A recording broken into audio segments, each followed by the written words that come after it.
Hi friends, డ్రెస్సులకి 3/4 hands stitch చేస్తాం కదా. అలాంటప్పుడు ఒక్కోసారి మనకి హ్యాండ్ పొడవు అనేది సరిపోకపోయినప్పుడు ఫ్యాంట్ క్లాత్ ఉంటుంది కదా, అందులో నుండి ఈ విధంగా డిజైన్ కోసం నేను ఒక 3 ఇంచెస్ ఉండేటట్లు క్లాత్ని తీసుకున్నాను. డబుల్ ఫోల్డింగ్ మీద తీసుకొని ఇప్పుడు స్కేల్ సహాయంతో ఈ విధంగా 1 ఇంచ్ ఇటు సైడ్ నుండి ఆ వైపు వరకు ఈ విధంగా గీసేసుకున్నాను. వీ షేప్లో గీసుకున్నాక దాని మార్కింగ్ అనేది అటు సైడ్ కూడా పడేటట్లు ఈ విధంగా చేసుకున్నాక ఇప్పుడు మార్కింగ్ అనేది పడింది కదా, దాన్ని ఈ విధంగా నీట్గా గీసుకొని వీ షేప్ లాగా ఇప్పుడు స్టిచ్చింగ్ అనేది చేసేసుకోవాలి.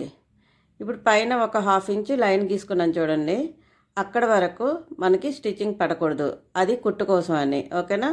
సో ఎంతవరకు అయితే మనం వీ షేప్లా గీసుకున్నా అక్కడ వరకు కుట్టుకొని ఇప్పుడు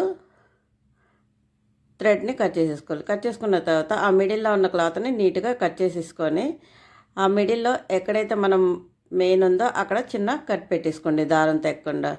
ఓకేనా? తర్వాత ఈ కార్నర్స్ కూడా కొంచెం కొంచెం కట్ చేసుకుని ఇప్పుడు టర్న్ చేసుకోవాలి. దాన్ని ఈ విధంగా టర్న్ చేసుకున్నాక ఇప్పుడు మనం కట్ చేసుకున్న హ్యాండ్స్ ఉంటాయి కదా, టర్న్ చేసుకున్నాక మళ్ళీ ఒకసారి పైనుండి స్టిచ్చింగ్ అనేది వేసేసుకోండి.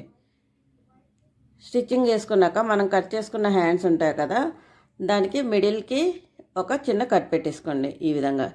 ఇప్పుడు కట్ పెట్టుకున్నాక మన కుట్టుకున్న వీ షేప్ ఉంది కదా, అది కరెక్ట్గా ఆ కట్ మధ్యలో వచ్చేటట్లు పెట్టుకొని ఈ విధంగా స్టార్టింగ్ పాయింట్ నుండి స్టిచ్ చేసేసుకోండి. స్టిచ్ చేసుకున్నాక దాన్ని టర్న్ చేసుకుని మళ్ళీ ఇప్పుడు ఈ విధంగా లోపల వైపుకి ఉండేటట్లు ఒక 1/2 ఇంచ్ ఉండేటట్లు ఈ విధంగా పెట్టుకొని కుట్టు అనేది కుట్టేసుకోవాలి. ఈ విధంగా స్టిచ్ చేసుకున్నాక ఇప్పుడు మనము అక్కడ 2 బటన్స్ అనేవి పెట్టుకుంటే చాలా అందంగా చాలా నీట్గా ఉంటుందండి హ్యాండ్ డిజైన్ అనేది.